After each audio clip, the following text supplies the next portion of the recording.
మరి అప్పులకి గణపతికి సంబంధం ఏంటండి అంటే, గణపతికి 32 స్వరూపాలున్నాయని గణేష పురాణంలో చెప్పారు.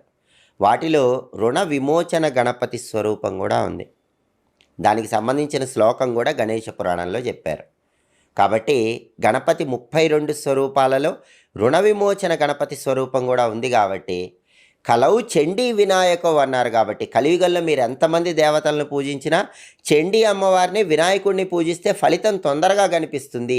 కలౌ చండీ వినాయకవ్ అని పురాణాల్లో చెప్పారు కాబట్టి, వినాయకుడిని పూజించడం ద్వారా అప్పుల నుంచి తొందరగా బయటపడవచ్చు. పెద్ద మొత్తంలో అప్పులున్న వాళ్ళు వినాయకుడికి సంబంధించి ఒక ప్రత్యేకమైన పూజ 18 రోజుల పాటు చేయాలి. ఏమంటే 18 రోజులు ఎందుకండి? 1 + 8 9, 9 పూర్ణ సంఖ్య, ఫలితం అనేది వస్తుంది.